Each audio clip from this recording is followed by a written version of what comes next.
And welcome back to another video. Today we're going to be talking about in 2022 and why I think it could be a potential red wave year. So let's go over the election. Well, they're really election, but let's just go over some Senate seats and House seats. So we're going to start off with the Senate. Well, we're mostly going to be going over Senate and possibly the governorships. But for now, let's go over the Senate and why I think the Senate could return to the GOP in 2022.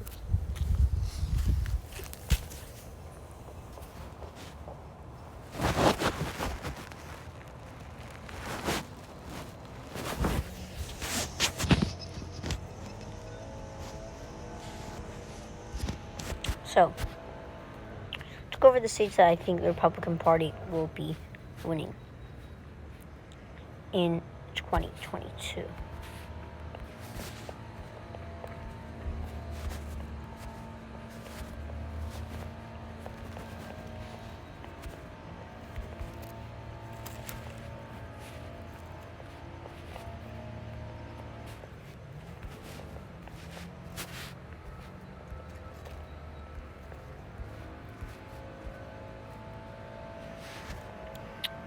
So, Democrats with 45 here and Republicans with 44.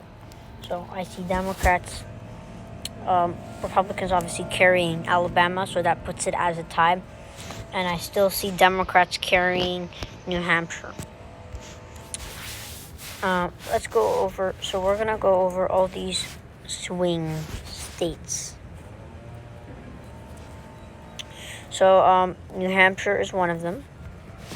So in total, 1 seat in Georgia. I think all of these seats are going to be swinging seats. 8 swing seats. So Democrats are currently at 46 and Republicans at 46. Democrats need 50 and Republicans need 51.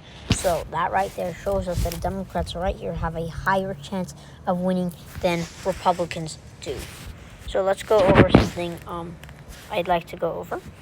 Let's look at margin of victory in this election. Let's start off with New Hampshire. So Republicans promised to pick up, we're saying it's possible, obviously possible to pick up New Hampshire. But if we look at specifically in the 2020 election, you look at New Hampshire and we see that Joe Biden won New Hampshire by 7%. Or about 60,000 votes in New Hampshire. So, let's go over specifically the state of New Hampshire and only New Hampshire, because it makes it a lot easier to go over how Joe Biden won New Hampshire. So, Concord, the largest city, which is mostly a pretty decently suburban town in Merrimack County, Joe Biden won it by 10%. Because most of the votes like Rockingham County, most of the votes like Hillsborough County, Dover County, Stratford County, and Dover. So this area, the southern part of the state, as you go further north, obviously, so most of the counties, you only have 2 counties that go for the Republican Party. So 8,000 votes here and 20,000 votes here. So Republicans are carrying 28,000 votes in their counties. Now, we know this. Now, Republicans have to make that up. They have to make that up by winning other counties. Like, for example, in Hillsborough County, it was a pretty suburban county. Democrats won this by 8%. This basically reflects how the state shifted pretty decently to the left. Here in the eastern corner, Stratford County, Joe Biden won this by 15%. Concord, the largest city, he won it by 10%. So this reflects, obviously, a blue shift here in the southeastern part of the state. Very close, 2.1%. So a very small victory for Joe Biden. And Donald Trump would need to perform better in these areas. And if we look at the Senate, because this is what we're going over. So Shaheen held the seat. Every single county voted further to the left. And here's why. Well, Shaheen was a decently popular candidate. And if you look at this, let's look at Merrimack County. Remember I said Trump won by 44%, lost by 44%. He had a lead of 40. He was 44%. He won 44% of Merrimack County. Well, Nestor only won 38%. She only won 36% of Stratford County. She only won 53. She only won 44% of Rockingham County. So when Rockingham County was as close as 2%, in this election it was almost 10%. Even these conservative counties, which Trump won by 2 to 3 percentage points, Shaheen was winning by 0.4 percentage points. In Belknap County, up here, pretty conservative county, Trump won it. Well, they flipped it by 9%. House of Representatives. In the House, look at the 1st District. They held these seats. They held the 1st District, the eastern part of the state, and the 2nd District. Now, the East District was a bit closer. The 1st District in the eastern part of the state was a bit closer, mostly because, remember, in the southeastern part of New Hampshire, which is where this was, there was lots of suburban vote that Trump was winning decently well. But when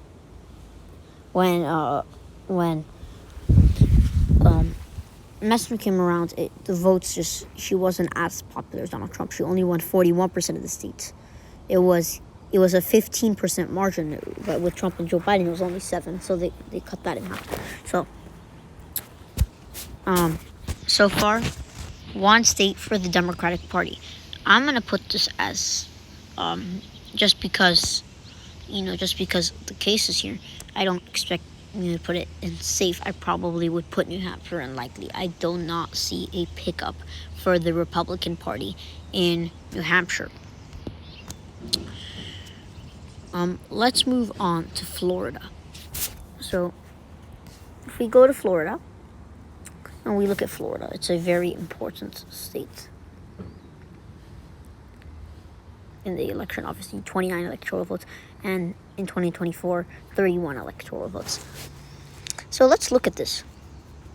So this is just going to reflect how it kind of flipped in a way. So if you look at Clearwater County, Clearwater area. So here you have Tampa, a big city, where Joe Biden was winning here by 7%. And you look to the west, you have a suburban vote, a vote that's coming in pretty suburban. And you look down, these are more rural areas. So you look to the left, you see a suburban area. Now, Joe Biden won Pinellas County, but just look at this. 1,200 votes or so. And Trump won this in 2016. So how would this benefit Trump? Because in 2016, he won it by 1.3%. But this year, he won it by more than 3%. So exactly 3.2% from a little over 1%. So it tripled his margin of victory. How did he do that? Well, he didn't run it up as well in Clearwater. Actually, Joe Biden run it up here. He got closer and closer, and he eventually took Clearwater. But where did Trump run it up? Miami, the largest city, metropolitan area in the state, and one of the largest in the country. Hillary Clinton was winning this county right here, Miami-Dade County, by 63%. Where is it now? 53%. But yes, Trump still lost. But it's just getting closer because here's another suburban county, Monroe County. So here in the Miami area, Broward County, it was still 64%. And Palm Beach County, 56%. But still, Trump rounded up the numbers here. These blue 3 counties, Miami-Dade, Broward, and West Palm Beach, which is in Palm Beach County. And then Broward is onto Fort Lauderdale. So these 3 counties are very important. These 3 counties basically determine Florida. This is a place that, in order for Joe Biden to win Florida, has to run up the numbers here. And Trump not only run up the numbers here in these northern counties, just look at this. And he did really good in this area, this northern area. Not only he did better in these northern areas, but he even got even closer to winning because he rounded up the numbers here. You look at Duval County, only 51% for Joe Biden. This is an urban area. Trump only lost this by 3.5%. Trump, he brought the numbers up here. He brought the numbers up here in Palm Beach, in Miami area, and in Jacksonville. So that caused him to win Florida. So just like I did with New Hampshire, it's likely. Don't consider Florida a red state. We know that. But that does not mean I just don't see Democrats picking up Florida. Obviously, we know there are Senate retirements. Now we're going to go over the state of Arizona. So Arizona has always been an extremely close state. But I possibly could see Arizona possibly getting closer. So let's just look at the Senate, not New Hampshire, sorry. In Arizona, a battleground state. Let's look at the election and the Senate. So obviously we know Joe Biden won Arizona. How did Joe Biden do that? Well, he ran up the numbers here, where 2/3 of the whole state's vote is coming in from. 2/3 of all of Arizona is coming from just this little square box. And it's more than a square box. 2 million votes are coming in from this county. 2 million. And how was Joe Biden able to win this? Well, we knew that it's shrinking because we knew that Donald Trump actually carried this county in 2016. And now, this year, 2020, Joe Biden carried Maricopa County, this Phoenix area. Tucson, was no surprise. But in Maricopa County, it determined the election, the whole election, because it shows right here that Trump lost by 11,000 votes. Now, if Trump would have won Maricopa County, that would have been about 7,000 votes. And trust me, it's most likely because of Hispanic and Latino vote, you say, yeah? Well, if Trump would have run up the numbers in Phoenix because of the Hispanic Latino vote, that also means he would run up the numbers in other places with Hispanic and Latino vote. Yuma County, Tucson, in Pima County, down here Santa Cruz County.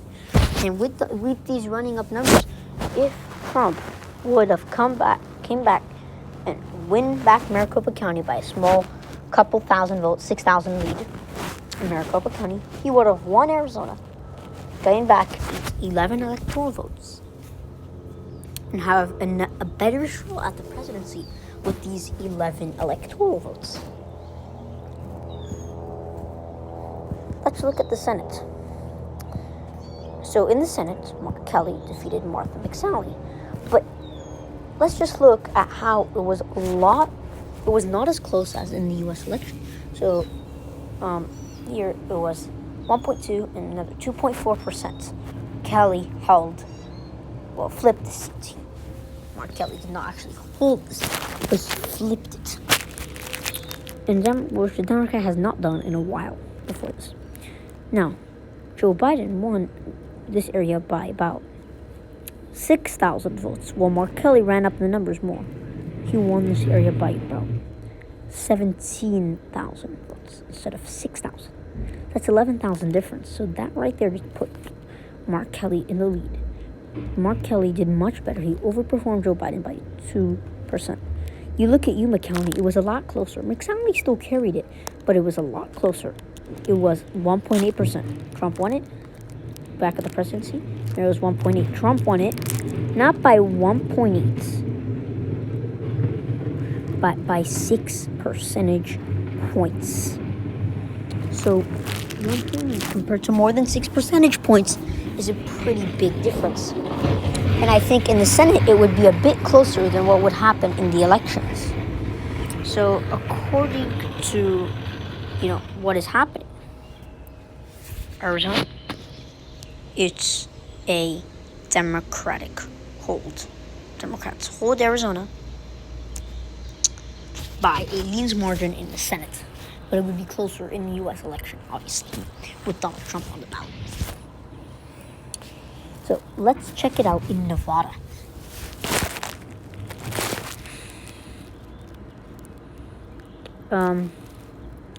Nevada. Okay, let me check out Nevada, which was another battleground state that Joe Biden won by much bigger than Arizona, 2.4%.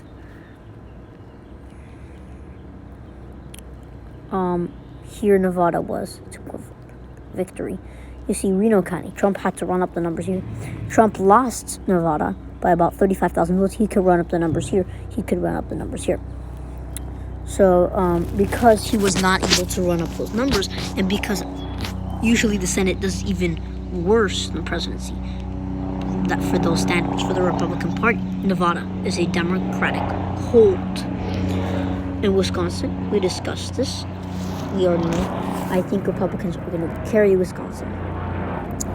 In Georgia, we're going to go over Georgia, but for right now, we're going to go over North Carolina. A state that Donald Trump won by a very small margin, and that most people were projecting Joe Biden to win. Donald Trump held North Carolina, a very crucial battleground state, but that still didn't give him the presidency. So, obviously, Donald Trump won the state by 1.4%. How did Trump win? Well, he did pretty well. He didn't, despite Raleigh going to Joe Biden, 62%. Mecklenburg, which is Charlotte, by 66.9%, 69%. Trump did pretty well in suburban areas. Here's a suburban area. Just look at this. Joe Biden still won, but Trump lost by about 2%. You know, these are more rural areas. This is still decently suburban areas. When you go to the west, you see Trump winning by margins. Trump has to run it up here. Not only here, in the West, which he did really well in, but he has to run it up with minority voters in suburban areas like Greensboro. Okay, maybe he's not going to win Greensboro, but get a little more vote would prevent Democrats from winning it in 2024, despite it shifting to the left. And in the Senate, again, it was still close, 1.8%, I think exactly the same amount. You look at Charlotte here, it was 62%. You look at this area, it got a lot closer. New Hanover County, Joe Biden won by 2%. Cunningham only won by 300 votes. In Raleigh, 58%. Presidency, Joe Biden, 62%. So brought it down 4%. And this is why I see Republicans still holding on to that seat in North Carolina. And I still see holding that seat.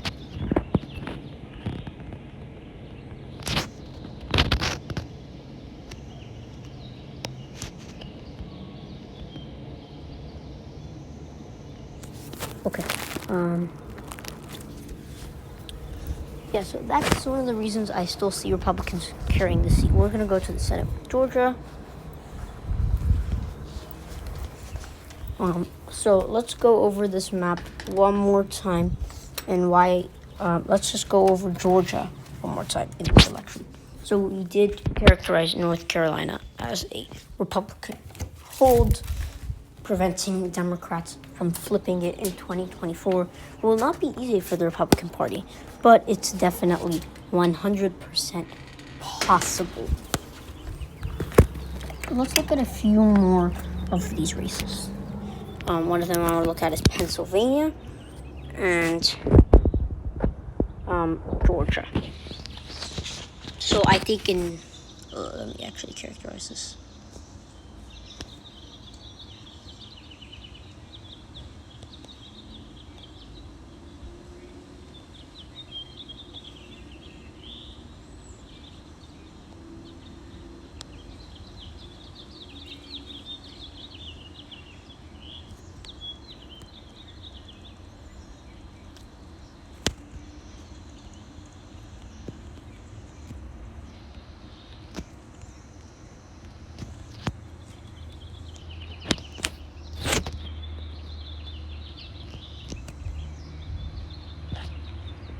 So obviously one in Georgia, and then Democrats carrying one there. Illinois, Republicans carrying Indiana, and these two states left. North Carolina, a tilt margin. I'm gonna bring it down because it's just getting closer and closer for the Democratic Party, but I still see 2022 possibly a carry for the Republican Party. Democrats are 49, and Republicans are 48.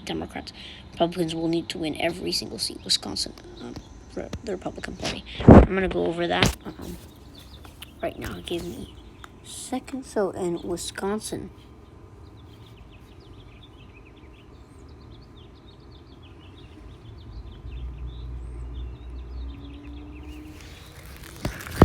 so Joe Biden won Wisconsin.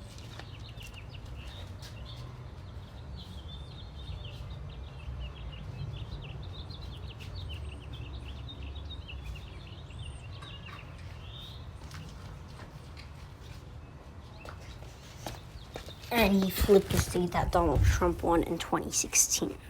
So, if we look at the House, House.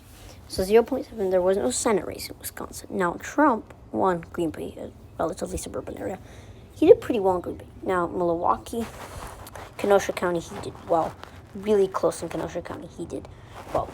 But in order for Trump to win, he has to still run up the numbers. 0.7%, he had to run up the numbers. In Eau Claire, in Madison, in Wisconsin, in larger cities, so he could win. But again, the Senate would benefit Republicans more in Wisconsin. So I still see that being a carry for the Republican Party. Now, Pennsylvania.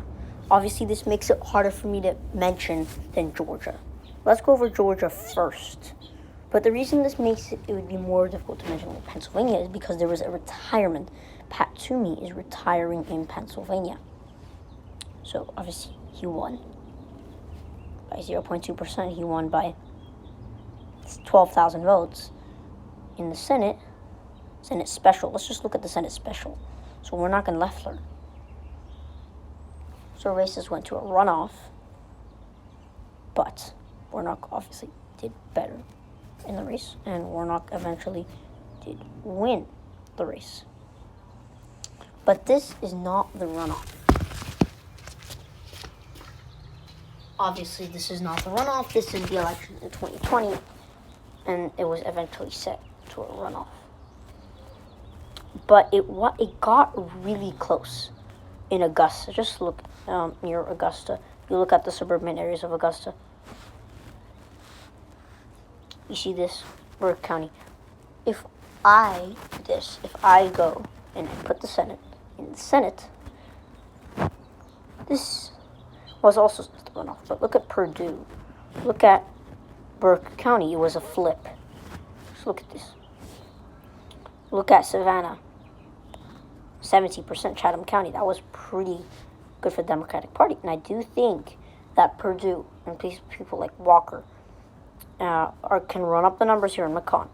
Run up the numbers in larger cities. In Atlanta, you want to run up the numbers in suburban working class communities. Clayton was obviously no chance for the Republican Party. But here are some chances for the Republican Party. Gwinnett. Newton. I did not say win these counties. I'm saying in order to win, run up 5,000 votes here, 5,000 votes here, 5,000 votes here. You run up 5,000 votes in 5 counties, 25,000 votes, you win Georgia. And I see, yes, Democrats have an advantage in Georgia as it's shifting to the left. But I think that Republicans have a chance in Georgia. And I think they can potentially, bring that state. And I think North Carolina, I could put it by a leans margin because of what Republicans are doing. Like I said, the Sun Belt is getting closer for the Democratic Party. But it's not over yet. And Republicans, their last chance is 2022, 2024. Then it's done. They can't flip it back. It's done. Now, all Democrats see is Pennsylvania. Democrats in Pennsylvania, Republicans are in Pennsylvania. Let's go over Pennsylvania. Now, Pennsylvania is really difficult because Pat Toomey is retiring in 2022. The Republican. So, we know who the Democrat would be. But now the question is who's running? We don't know who the Democrat would be, and we don't know who the Republican would be. If Pat Toomey is gone, who's running in Pennsylvania? So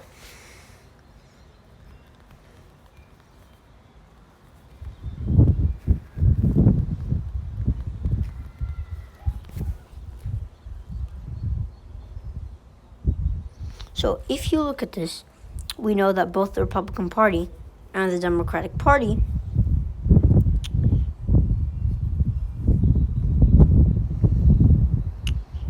are going to really be going after Pennsylvania.